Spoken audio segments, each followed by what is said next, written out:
Africa's gift to its tribe. Homegrown radio. Ekaya. My home.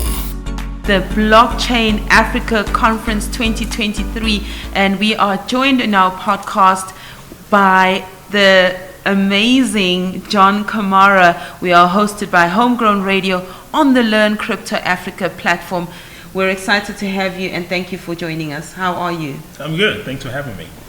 What are you doing and why are you here? Good question. What am I doing? I am trying to find ways to help the continent understand the value of blockchain and the asset that is cryptocurrency and how we adopt it, how we use it, and how we create commercial value for a continent out of it. What platforms are you using or what means are you using? Platforms like yourself.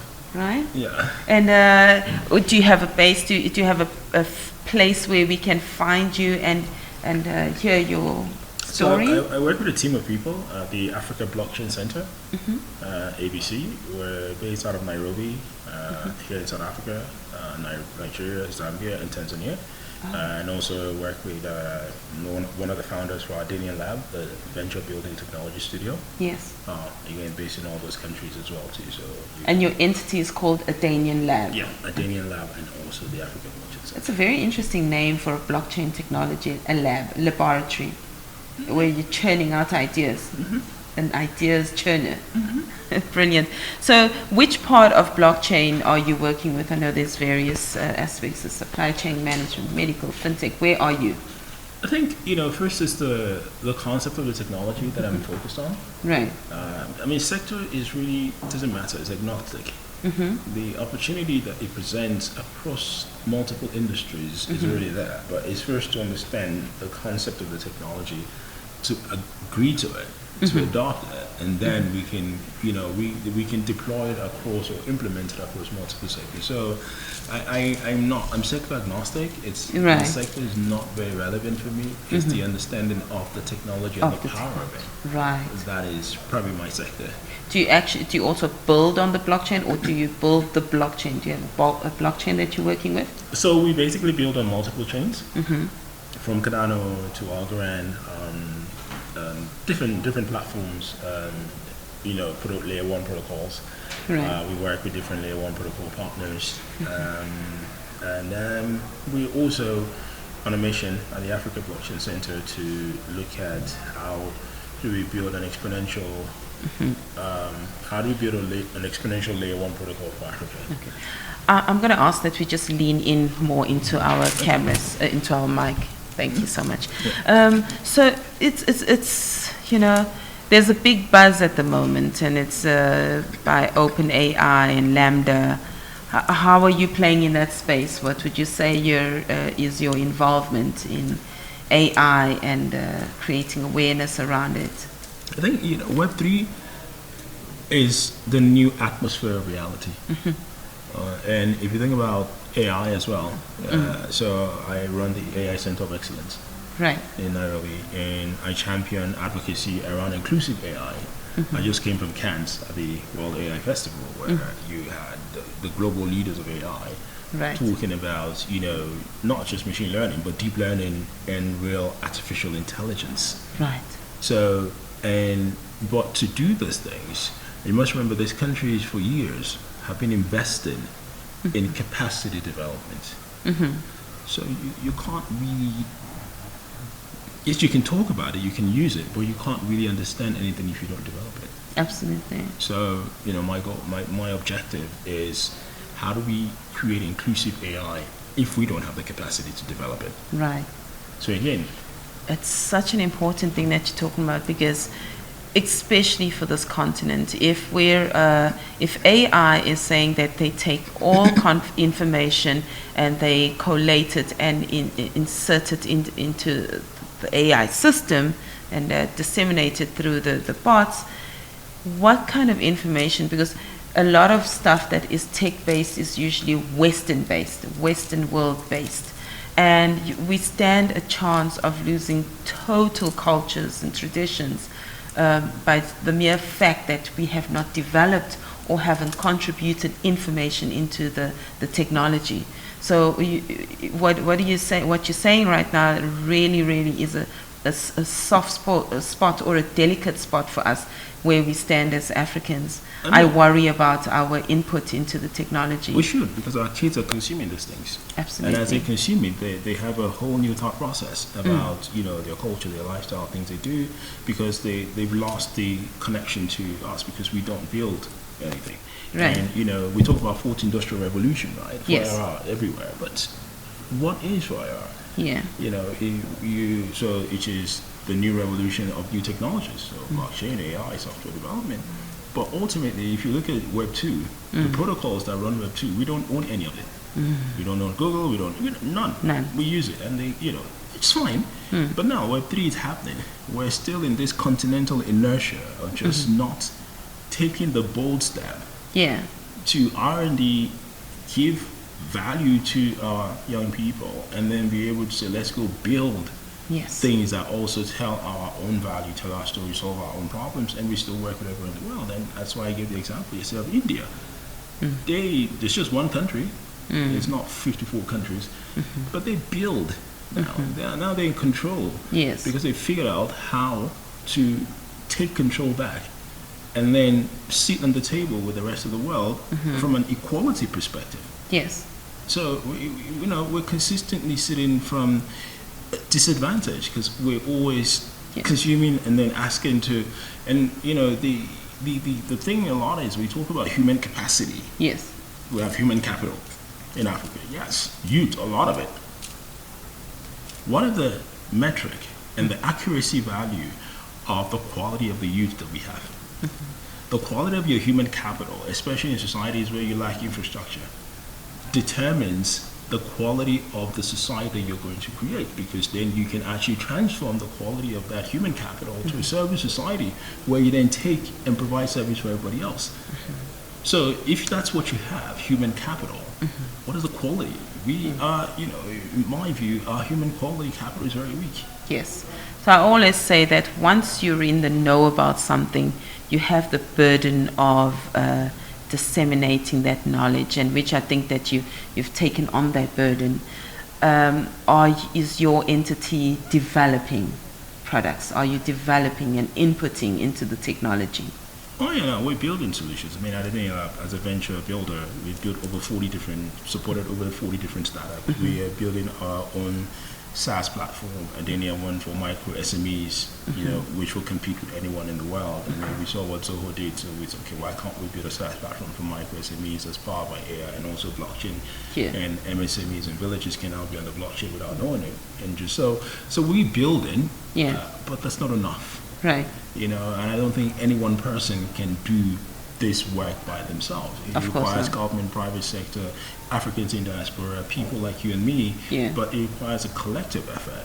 So even while I'm building, for me, one of the important things is also advocating so that other people get that statistical data and that those light bulb moments that make them think, okay, it also in my world, what can I do to affect this change? So the missing or the factors that need to be considered are collaboration, investments, and mindset shifts, and more people joining. So we have a huge task to actually create awareness around the products that we're working with.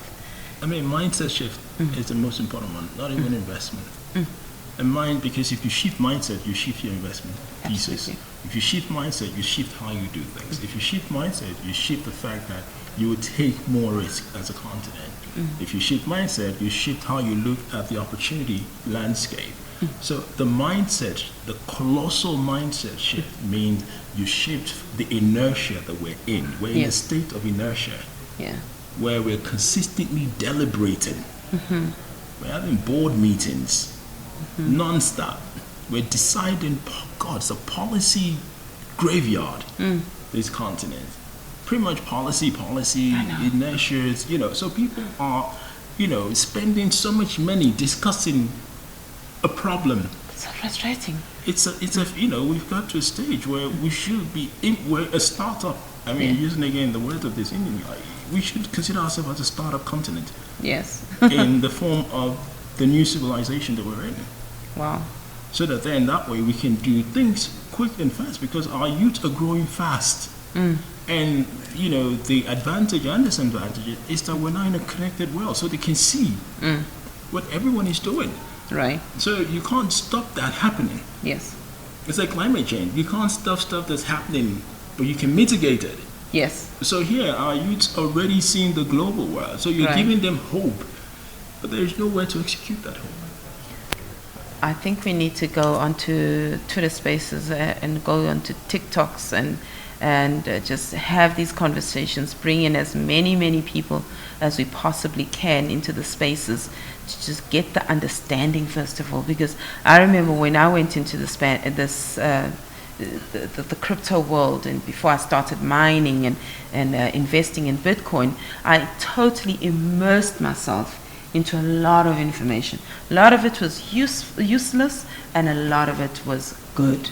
And I had to pick up pieces of where I was going to play.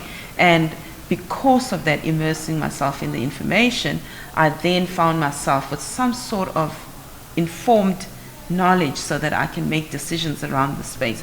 So we almost need, like you say, startup, we almost need to take a critical mass of people along with us in the startup process. For you and I, it feels like old news. But for the many ears that have not come or don't know how to touch and feel this thing and don't know how to contribute to it, it's a blessing that this thing is decentralized. Unlike Web 2, where everything was about consuming, now you can go in and make your products. But we actually have to show people the how, the step-by-step how. Again, if you don't have the capacity to make, doesn't matter if it's Web 2 or Web 3, you will consume. Right. And you will keep consuming. And you actually think that you're making anything, but you're not. You're just consuming what's already been set for you. So and if you look at it across the whole value chain, we are just consuming this amazing technology which could transform our own continent if we become creators just within it of it and first. We have the ability to create. We have the ability, but we need the educational infrastructure. We need. I gave you an example. There's more blockchain developers in India than the whole of Africa put together. So how does that work? Where how you gonna Indian building layer 1 protocols? Polygon, so many different protocols that they're building. Name one valuable layer 1 protocol out of Africa. I think it also goes down to what are we spending our time doing as a continent? What consumes our time? What consumes our mindsets? I look at many young people, they spend a lot of time on their gadgets, but when you look at what they're actually doing, it's not constructive stuff that is going to lead to their own development. We need to change. So I did some algorithm checks and I thought, okay, why is TikTok feeding me a whole lot of men dancing, nonsense, slay queens? Why am I being fed this? What did I do on my gadget that it's feeding me all of this nonsense that I'm not necessarily, is it reading my head? But my head is not looking for that information. When I changed my settings and said I'm from China or I'm in China, I started getting a whole lot of different things on that TikTok. Very educational stuff that is blowing my mind. Mindset shift. Change your algorithms. Change the things that are being fed to you. Change the searches that you are doing. Yeah, we need to change the algorithm of this continent, literally, because again, it's people who are feeding us stuff. They own it, so they feed us what they will run. So when our young people are being fed these things, that's all they see. Yeah. So it's not even the fact that they're doing it, it's just they don't know any better. No. And the people who are supposed to make decisions for them, decisions are being made for them. Right. And then they just adopt those decisions and expect. So have you ever gone to a young person and just asked them, what would you like to do first? Before you make that decision for that person that, oh, well, we're going to train all you in this. But what would you like to do? Can we first understand? Yeah. I mean, where's the continental research on the state of mind of of the youth and what they want to do, how they want to do it? We assume that they want to do this. Oh, we're going to do this. So everybody's helping young people. We're going to help them do X, Y, Z. But nobody actually. So it's the thought process of where are we in the thinking that this continent needs a shift of identity. And that shift of identity is going to have to come from every player in the ecosystem, because if everybody doesn't agree that we need a shift of identity, I will pull in one way, you'll pull in another way, everybody will pull in completely different ways. Even if we're all trying to, from a genuine perspective, but it doesn't necessarily mean because it's genuine is right. Right. It doesn't at all, or it doesn't mean because it's genuine it's actually going to make that difference. So Yes. I think that the state of inertia that we're in where we consistently are making all these grand gestures. We're going to do X for young people. We're going to do Y. We're going to do W. Like when you drilled to, and blockchain is one of the things that. And we were once young people that did not even get an opportunity to start building, and now we're older and we still fight in the same startup process that we need to, But look at how long it's taken us to get knowledge. It's taken forever. So imagine whereas look at the people who build all these day one protocols, they're kids out of university in Europe, in America, in Asia. Yes. Because the level at which the age at which they build these things are way younger. And they build billion-dollar protocols, billion-dollar projects. Yes. And what happens, what you start to see happening, is that the new technology comes up. We don't plug in as Africans, and then it comes back to us with our own culture, or perceived, or on what is our culture, sold back to us. We consume it, but we've not really had an input to it. So it comes in at such an exorbitant price. So I was looking at a medical blockchain where all of our data would be in there. Why should we have to buy the technology at $25 million when we got devs here, people that would actually be able to build it? Why do we have to do it? And this is just such a simple thing. Yeah, but if you ask them to give us the money for us to build this thing, they'll say no. They'll say no. Our businesses have to, if you're not making money tomorrow, you're not investable. Right. Because they don't invest in our businesses that are actually R&D focused. Yeah. Whereas globally, they invest. Let me give you an example. To build a blockchain protocol, you need millions of dollars. You have to build for 3, 4, 5 years without making any money. Without even knowing, but then people keep investing because they believe in the value of it. Yes. And then maybe 4 or 5 years later you build it, and then it's so go and talk to an investor who's investing in I want to do this thing and this is how. They tell you no. Because the thought process for us is that, we're just here to make money off you. We're not going to invest in your R&D. We're not going to invest in you actually building. But so when they build it there, because they've had the time, they've had the opportunity, because they originate the money. Yes. So if they originate the money, then they can. So when they then transfer it here, we just build on top of it. That's all we're doing. Right. So if you don't invest in those things, we're building stuff in healthcare, for example, at Africa. We want to build an infrastructure layer for data, and everybody asks us, well, how much money are you making? Well, did you hear me? We're building an infrastructure layer for data. It's gonna. So this is very clear to me. I understand it. So even the investors were invested. When they say they're impact investors, you're like, well, if you're impact investors, then you have to look at this thing from a completely different lens. Right. If you're building a road, you don't start charging people before the road is built, isn't it? You have to wait to finish the road. So they don't. So the only thing that you say in technology is the same thing.